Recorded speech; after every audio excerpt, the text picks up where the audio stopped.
In our fifth episode, we will find out if small schools can generate mega school profits. Welcome to Black Belt Banter, the best podcast to help your martial arts school increase profits and generate substantial revenue. I'm Jimmy Hong, and my co-host is Master Tony Chung. Master Tony is an accomplished school owner generating over $2 million annually with multiple locations. He also works in the film and television industry as an actor, stunt double, and fight trainer. His more recent works include Cobra Kai, Will Trent, The Tulsa King, The Naked Gun movie, and so many more. Master Tony, welcome. And I'm just so excited to discuss this topic with you today because this topic, can small school owners generate mega school revenues and profits? I think it can resonate with a lot of our listeners, myself included. Is this possible? What say you, Master Tony? Hi, thanks for having me. I appreciate being here. Thank you to you and Master Chan Lee for just providing the time. I've been running schools. I'm 46 now. I've been running a location under my father since I was 16, and then I've run my own location since I was 18 and made all the mistakes that you could possibly imagine. And there's a lot of different models that can work in business. And I remember specifically, I think I was 29. I thought the day I was going to get the key. And then my dad's like, go make your own, boy. And I was like, excuse me? My dad's, yeah, this is my dojo. Go make your own. And then started my journey. So flash forward, I ended up in Atlanta, Georgia, after bouncing around for quite a few years, about 15 years ago. And I didn't have any money. So I just started with a very small school. Even to this day, my schools are around 2,000 square feet.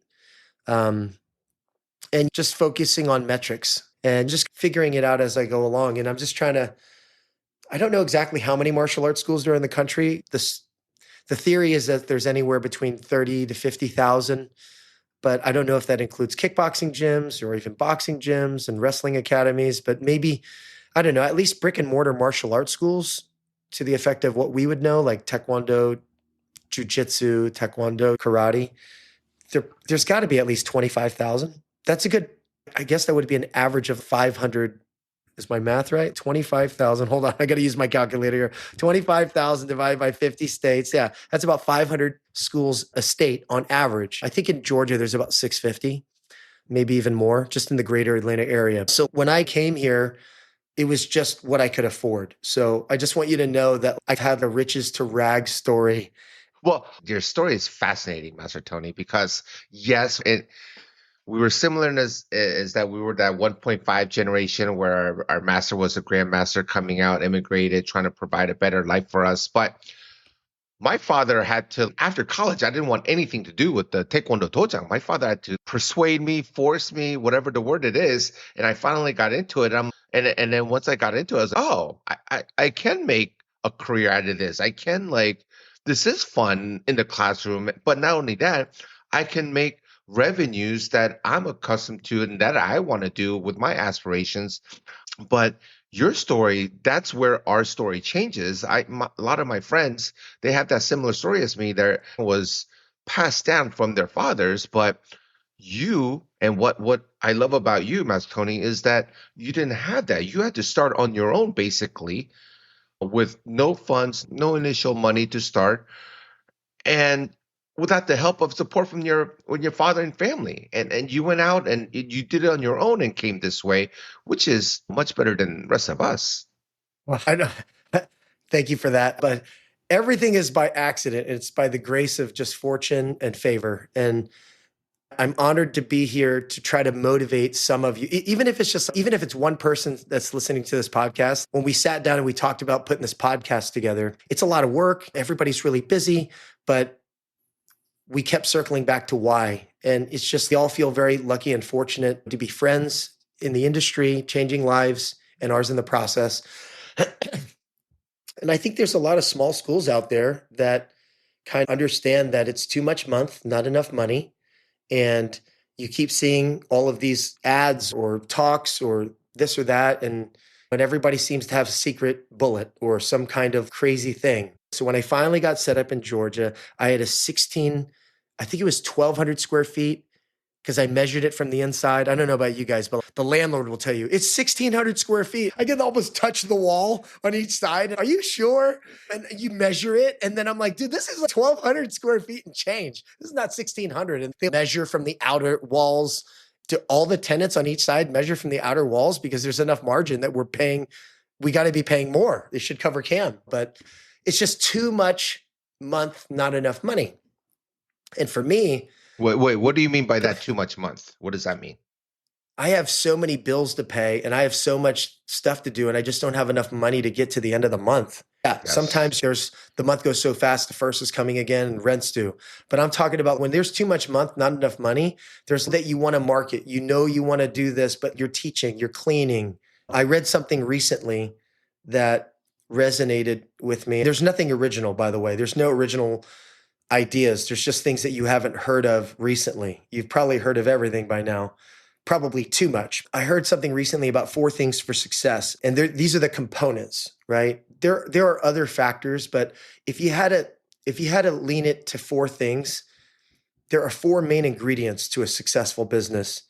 And the first one is, and they're not in any particular order, but the first one is artist or creator. So you have to be somebody that is, you're good at it, you're the guy or the lady. You're the artist or the creator in your field. It could be a painter, it could be a gymnast, it could be a martial arts school teacher. The second thing is you're the operator or you're the technician. So that's a little different than design. So when I was at Macho, I was the spokesman, but I was also eventually I became the head of the R&D department. So on one thing, somebody could have the idea or the vision of the direction of the company, and then you need an operator or a technician to actually go design the parts or the helmet or the red man gear or the strapping system that attaches the equipment. And then the third component is owner of the business. Okay. Because as an owner, it's really about liabilities and tax implications and managing payroll and or just paying the bills, just getting your license done, getting the proper insurance, making sure that you have more gross, reasonable expenditures and hopefully some net. And then the fourth component is what we call the board. The board is your investor because you need money. And I used to think there was 3 things. I used to think it was you have to be a technician, you have to be a manager, and then you have to be an entrepreneur. But I like the 4 strategy because an entrepreneur may have the good idea for a market opportunity, but they don't have the cash. So I like that fourth thing of having a board because the reality is you need money, you need capital. So I know a lot of players in the industry and all the successful high income earners, their setup is this mega schools, 7 to 12,000 square foot locations, maybe not just one, but multiple locations. And when you think of successful schools, those were all the types that you see visibly out there. But your setup is so unique because your schools are averaging, you don't have anything over 2,000 square foot, and you're making big numbers just like them. And I didn't want to say this in the title because this is this thing that's blowing my mind. But you don't believe in cashing out. So you are getting these revenues, monthly big mega school revenues operating in small school locations without cash outs. I didn't know that was possible. And yet you're doing it day by day, month by month, year by year. Yeah, whatever your model is, some people use the metrics. So when I was finally set up at the 1,600 square foot, actually 1,200 square foot school, you get going, nobody came. I'm just sitting there. It's like you work really hard and you get all your stuff together to go fishing. You finally get the lines in the water and then you're just sitting there and you're not even catching a good time. Why do I do this? This is crazy. And do I go outside in my uniform and wave at people? As sad as that sounds, what do I do? I'm by myself. What do I do? I'm there literally 9 in the morning to 9 at night. And so I just started using my head. So I got paper out. I'm old fashioned. I like to use paper and pencil. I try to isolate myself, try to stay off your smartphone, you try to stay off your computer. And I just sat there in silence with paper and pen, just a lot of pads of paper. So I try to create all these metrics and I wanted to build this financial business machine that made sense. And I started with the end in mind. I think that's Stephen Covey. You begin with the end in mind. And I said, if I had 1,000 students, and that was the number, if I had 1,000 students and I worked backwards, and just so you know, right now we have about 1,300 members between all of our locations and our satellite programs. I just signed certificates for the black belt testing, and we started with Don number 1, and then I signed Don's certificate number 507 today. So in 15 years, I do have systems. Going back, I have this paper. I said, if I had 1,000 students, how would I teach them? We watch shows like My Lottery, Dream Home, and you hear about these lottery stories. What would you do if you won it? That's why most of the people that win the lottery, as we all know, lose it because they didn't have the skills to get it. So even if you were gifted money, even if you were gifted students, even if you were gifted stellar staff, a big, gigantic building in a great location, would you know how to manage it? And I didn't know that because I never had 1,000 students. My father never had 1,000 students. And so I just sat down with paper and I figured out all these metrics, and I came down to a couple of keystone metrics that are very common in the industry now. How many students are you adding a month? Your addition. I guess the second one from there would be your churn, or your the attrition, the number of students you lose, which is usually a percentage. To me, it's a number of how many students you're adding. It's a percentage of how many students you lose over time, right? And then the third one would be your average student value. So if you do cash, if you have upgrade programs, if you're just monthly recurring revenue with a 30-day cancel, or you have no contracts, and my first school, people just to drop an envelope of $75. And literally less than 50% of my students paid tuition. No, I'm sorry. It was $50 a month and 75 for an entire family, unlimited. And whatever your model is, you take your gross revenues for the month, you divide by the number of students that are training in that month, and that you get your average student value, which is the third metric. The fourth metric is your gross. Your gross is affected by all of the profit centers, your enrollment profit centers, upgrade if you have that, your equipment group, your events group, which includes testing, seminars, tournaments, any kind of event that you would do, parents' night out, birthday parties. And then your fifth profit center would be, in my opinion, your monthly recurring revenues, your tuition that's coming every month by way of your billing company, or if they just pay you on Stripe. And then your sixth one is miscellaneous. If you have any satellite programs, or you're doing any things that are just miscellaneous. And then you add those 6 profit centers together, that's your gross. And then you line item your expenditures, your rent, your utilities, your insurances. If you have payroll, your payroll. My payroll fluctuates between 70 and 80,000 a month, just to give you an idea. It sounds great. And when things are good, business owners, we all know that we get paid last. We may get paid best, but we get paid last. And in the bad months, for those that get to a level, I'm nobody. I have done okay for myself, but not to say anything. But my quick little plug is, be careful with whom you yield advice that affects your life. Be very careful who you get advice from. What are you going to do? You know what I mean? I can vouch for you because I saw your operations and I saw the size of your schools, and you are extremely successful. Master Tony is being very modest here, but my question is, to get that high revenue, high income, I know your charging is not, your monthly membership cost is not small. It's higher. It's one of the highest in your neighborhood area, and that is how he's able to generate. Isn't there a student limit on your small space? How can you get a lot of students, or do you even have a lot of students, because you only have a 2,000 square foot locations? How is that able to fill? And doesn't that limit you on getting past a certain student number? Yeah, so just work backwards. My model that I had built out, I wanted to have about 240 maximums, 250, I think was the number of maximum students at a location. So when I had that idea, if I was gifted 1,000 people, my dad was a military instructor in Korea. Tony, you need to teach these 1,000 soldiers, and they need to be competent to a certain level. And you have 10 years to do it. How would you do it? So I didn't know how to do it. So I sat down and I'd say, I'd have to have this many masters. I'd have to have this many classes. I'd have to have 6 levels of training. I did it 5 days a week, and it evolved. But basically, what is happening today at the academies at my schools now is what I came up with 15 years ago. And the concept was I wanted the average location to maintain between 200 and 250 students with an average student value of $200 plus. And that has changed, obviously, post-COVID. But to give you some crazy glimpses, up till red belt at our academy, you can only go once a week. Twice a week is not an option. And then once you get your red belt, then you can go twice a week. So instead of doing 8 belts to red, we did 16 belts. I wanted it to take, for our tigers that were joining at 3-4 years old, I didn't want them to be testing in 4 years for black belt or so, because that just doesn't look good. And when you scale, when you're teaching, it's hard to replicate. My wife can have a Wait. gross. So I'm sorry. So Yeah. wait, the students come, the beginners and intermediates are allowed to only come maximum of one class per week? Yes. So there's multiple reasons I did that. So early, That's you're yeah, you're blowing early, you're blowing my mind right now, Master Tony. One class a week? one class a week. We instituted that 10 years ago, going on 11 years ago.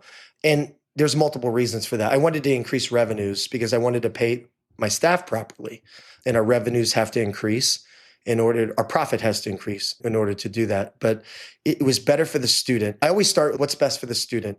And in my opinion, getting your black belt in 3 years to 4 years for an adult is fine. For some kids, it's okay.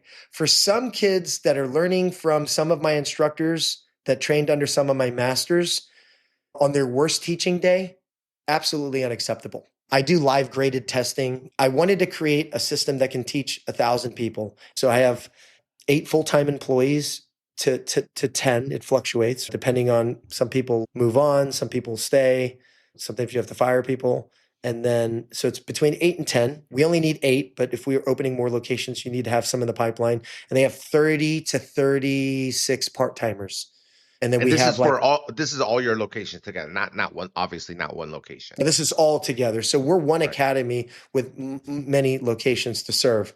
But Well, just going over the numbers, I mean, your goal of 250 active student count, and mhm. you're charging the highest in terms of tuition membership in your area, which is over 250, per month. I mean, you're looking at 250 a month at 250 active students. That's 62,500 you're looking at monthly, and that's just tuition. That's not including your other 5 aspects of Yeah, it's revenue. actually not quite that great on But average, still, but we're always in the pocket. My worst location has always done over 400, and then I have locations that push 6. Yes. And but going backwards, when I had a 1,200 square foot school and I made this plan, I was broke anyway, and I had no time. I had no students, so I had all the time in the world. I better create a plan. And then I created this plan, very intricate, not only a sales process, not only, you have to have the curriculum. You remember the old Wendy's commercial, "Where's the beef?" mhm. And I wanted to finish my point from before. And I know I'm scatterbrained. So just, if you're listening to this guy's a mess. He talks all over the place. Yeah. And I made it. It's crazy. And I like to use what I call my success compass. So I have a metrics. I use an Excel spreadsheet. Don't use any software. Not that I'm talking bad about software. I'm trying to learn how to use some of these softwares, but I literally use Excel spreadsheets. We use QuickBooks for our point of sale. When you create a plan, you have to know what to do with it. The plan, you have to execute the plan, you have to deploy the plan, and then you have to have the pricing to allow you to like pay everybody and pay the bills and have enough left over and build a war chest so you could survive hard times, because overhead is over $100,000. I don't even remember the last time my overhead was under 100,000 in a month before you make a penny. And I remember the first time we broke 100 as a gross. And I was like, whoa, we went out and ate Korean barbecue with the instructors and we're high-fiving. And we're like, wow, we did it. Great. And then it's been decades since the expenses were under 100. But it's all relative, just so you know. And with the macroeconomic economy, whatever you look at it, it's a tough economy. It's going to continue to be a tough economy. I think that you need to get really good with your numbers. I think you need to be very conservative with your expenditures. I think you need to be lean and mean. I think that some of you want to have instructors, but you need to fire almost all of the instructors that you have because they're probably not adequate. So you need to teach. You either need to become better yourself, train them to be better, develop the pipeline, and have a long-term vision, right? I struggled for the first 5 years from creating that plan on month one. I struggled. It was very difficult and it was very hard. So I just want you to know it was a riches to rags story. And I was able to be blessed and fortunate and have enough favor to just fall on my back and just use my math, just paper, pencil, calculator. And when one student finally walked in the door, I taught my butt off. You can't keep them all, but you just want to just, instead of changing the world, which was always my dream, I said, I'm going to change someone's world. I'm going to focus on quality. I'm going to over deliver. I'm going to make sure that even though I have a contract, I'm going to make sure that I'm only as good as my last class. I could die after this last class that I teach, and I'm good. I was just going to ask you, how do you I think you just answered. How do you convince parents to pay your highest tuition in all of the area compared to your competitors? And that seems like that's the answer right there. Once they see the value of what they're getting, they're willing to pay for the highest quality instructions. Is that Yeah. So I've seen systems where people are, okay, we do step one, we do this, and we email them, we do an evaluation, we do this, we create the benefit. The benefit has to minus the cost equals the value. That's all great. But at the end of the day, you may be not qualified for the job that you're asked to do, but you know that it's a hard job and nobody else could do that job. And I'm going to look at that boss. I'm going to look at that client. I'm going to look at that parent. And I'm going to say, I am going to do my very best. And you have my word. Will you shake my hand? I will teach my ass off for your kid. And I will try to drive you so much value.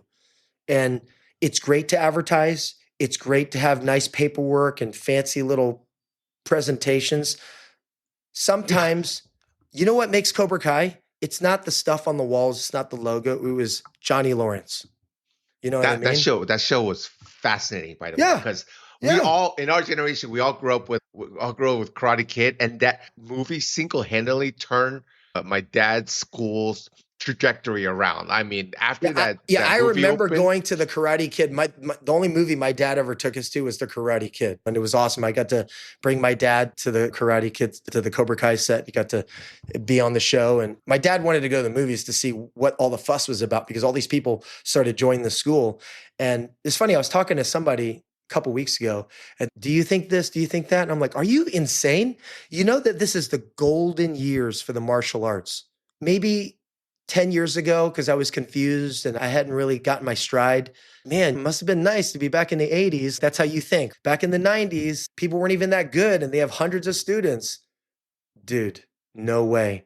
If you've seen what I see, if you go see some of these school owners that are really getting it and they're not on social media, who the heck they're too busy getting it.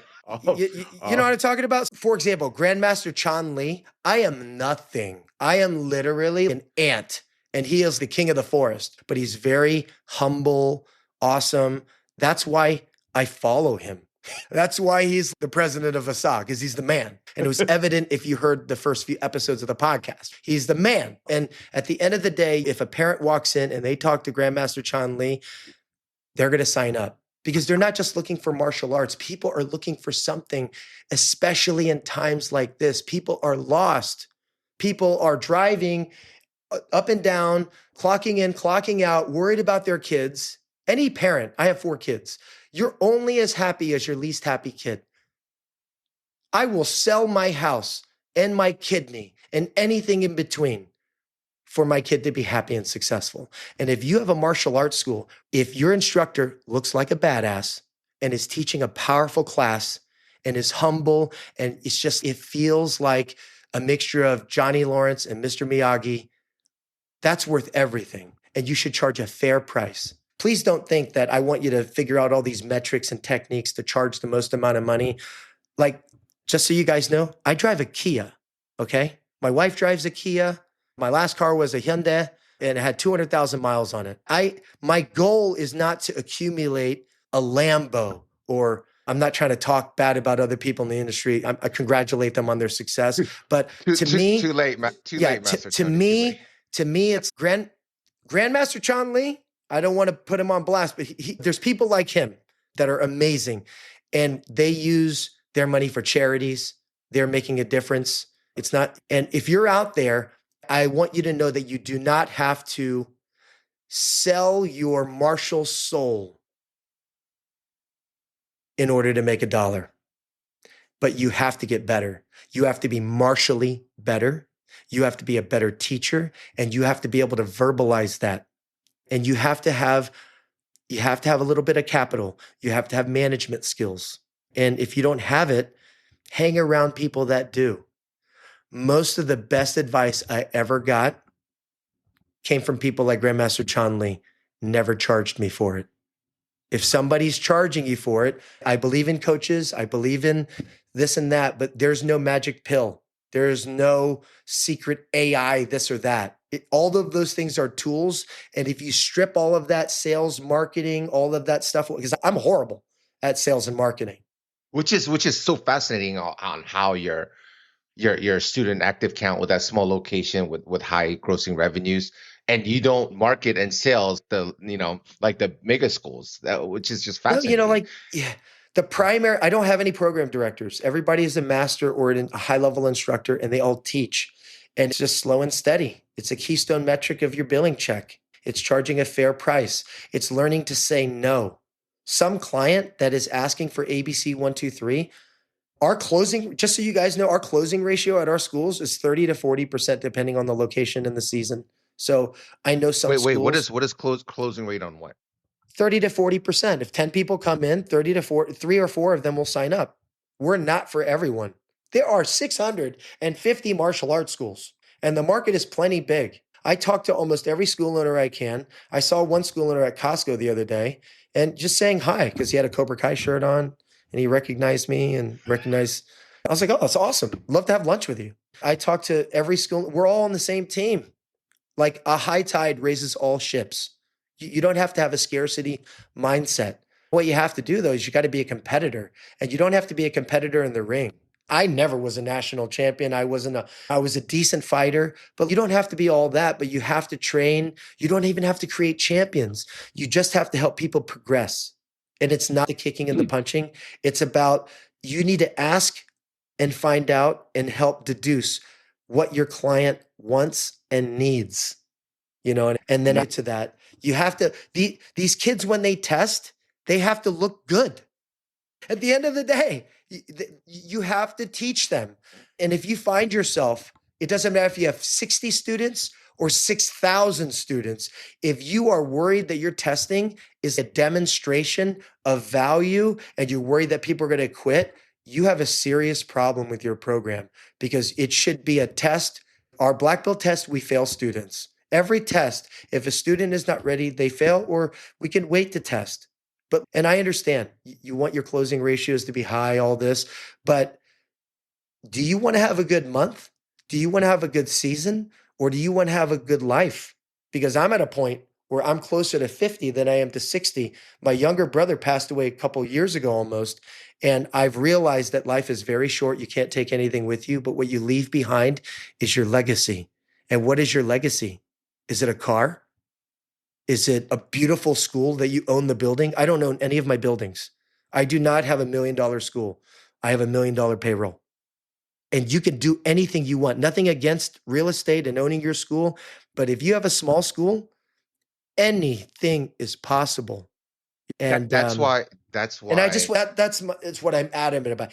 Anything is possible, but you got to do the work. And there is no secret.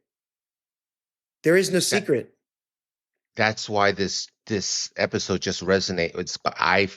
I'm going to assume it's going to resonate with majority of our listeners. I'm sorry, because they're in the same situation. Yeah, Yes, and the last thing I'll tell you is this.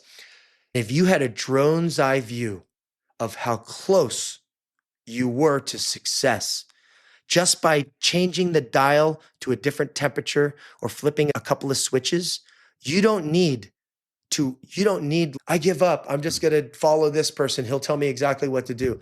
That does not exist. That does not exist. And I know it's difficult, but Restaurants operate on a 5, 8, sometimes 10% margin. Martial arts schools, if you're a single operator, owner operator, you have 50% margins or more. Maybe it's less if you're not grossing very much, but with those margins, it is so easy to really get to profitability, right? And yes, the economy's tough, but there are some industries like the food industry, they're getting hammered when food cost is already 27, 30, 33% of your gross. When food costs go up, it just hammers you. Just if you knew how close you were. And again, this message is only for one person. I'm good with that. Just like I was good with one person walking through the door, and I was good not having 1,000 students.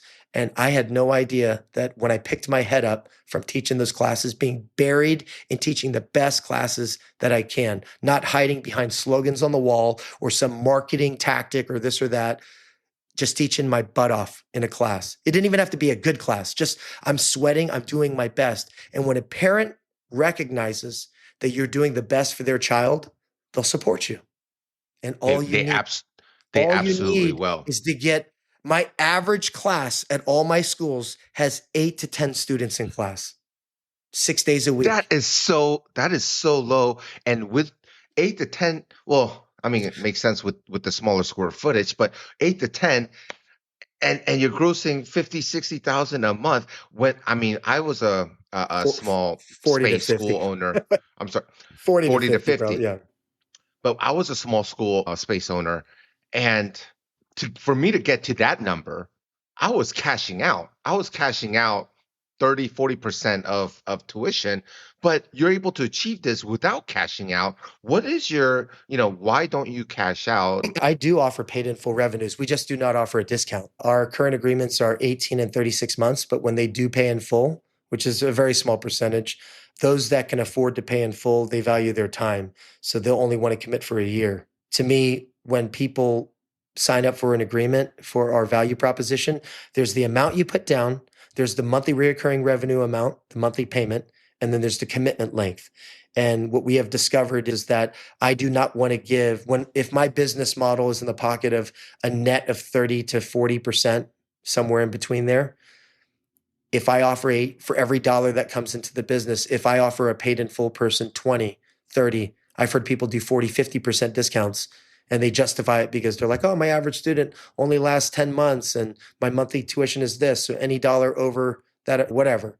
But for my model, I'm like, no, people that pay in full, they stay longer.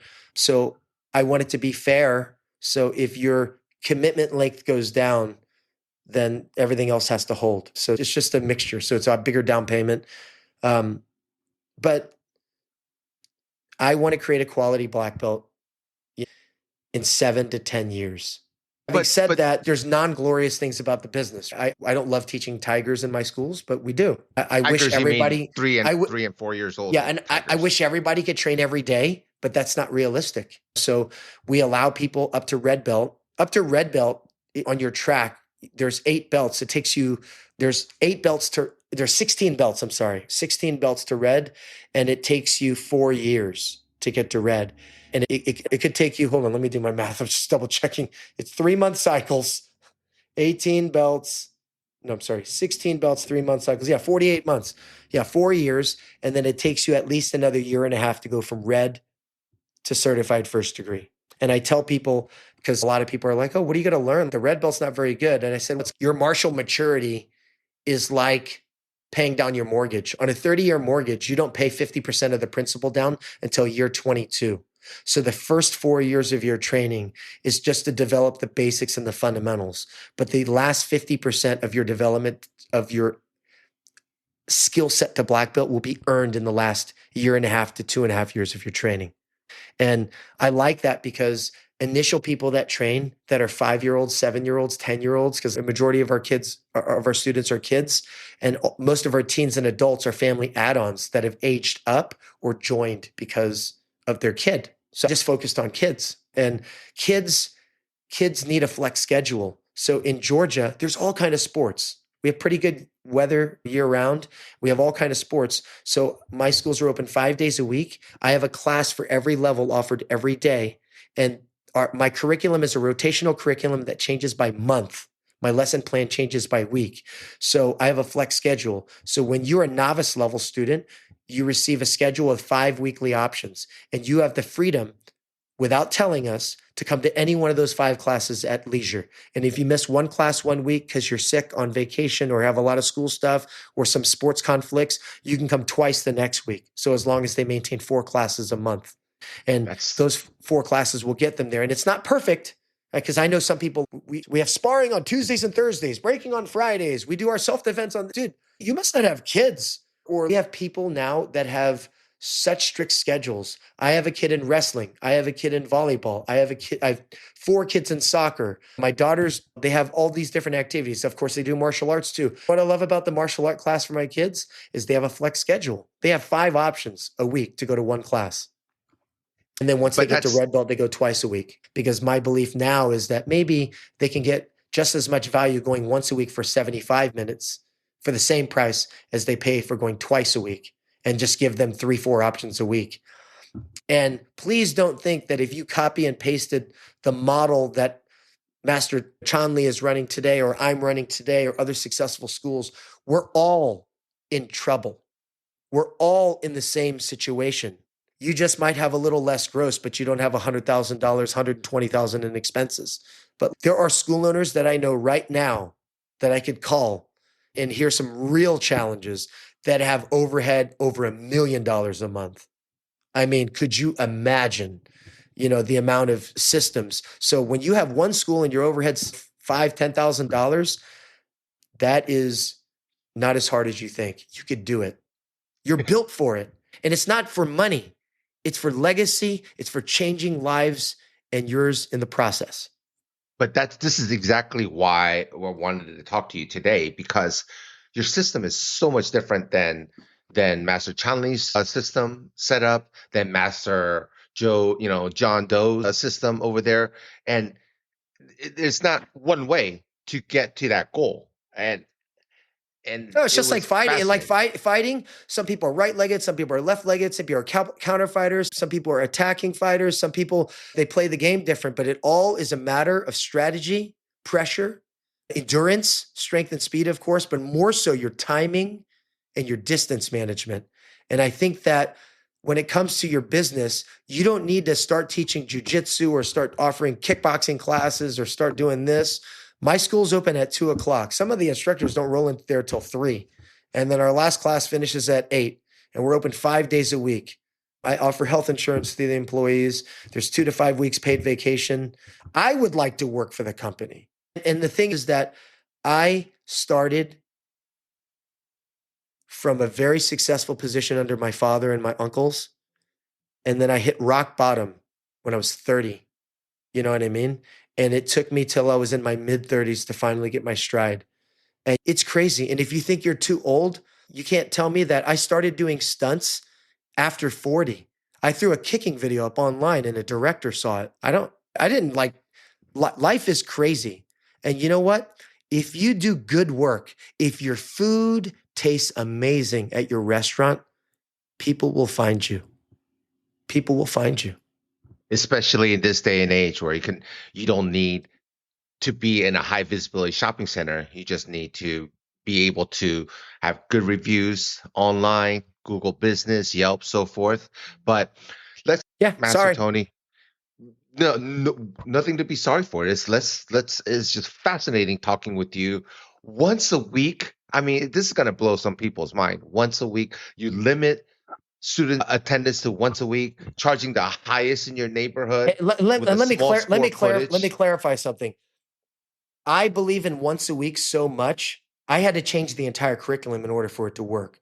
That when one of my masters that trained under me's instructor that certified through me teaches their class once a week, and when that 4-year-old turns 12 and tests, and there's 100 of them, those 112-year-olds learning from my masters that I taught directly, instructors that I certified through our system, they're teaching better and they have a better performing black belt at 11, 12 than if I taught myself 14 years ago, a student 2-3 times a week, if I had 100 of those kids that started when they're 4 and they were trying to test when they're 8, because 12-year-olds are stronger and more seasoned and more mature than 8-year-olds. And I am of the belief that I don't want a school of black belts that are 6, 7, 8. I want them to be more 11, 12, 13. It's give and take. So it's not doing what's right for the business. It's doing what's right. People grossly overestimate what they can do in a year, and you grossly underestimate what you're going to do in 10. So imagine your school in 2035. What do your black belts look like? Because if they look like garbage, regardless of the photo in front of, we are a black belt school, Olympic champions, all that stuff, forget about the photo. How is their low block? How is their bow, the depth and pace of their bow, their kick? Can they pass a guard? And can they have good timing? And are they decent humans? Because at the end of the day, if you cannot answer that with a handshake with a parent, they won't pay you even $50 a month for unlimited lessons, but they will pay you hundreds for the value that you can develop and provide. Awesome, Master Tony. Thank you so much for joining our show. Let's conclude here, but you're definitely coming back. If you are enjoying our show, go ahead and rate and review our podcast or YouTube channel. Our goal is to make our show as successful as possible. Yes, please like this. I want to have more likes than Grandmaster Chung Lee. And comment like your favorite Cobra Kai character in the comments, and I'll reply to everyone. And your review will definitely help achieve that. Have a great week, everyone. Have a great week, Master Tony. I look forward to our next episode.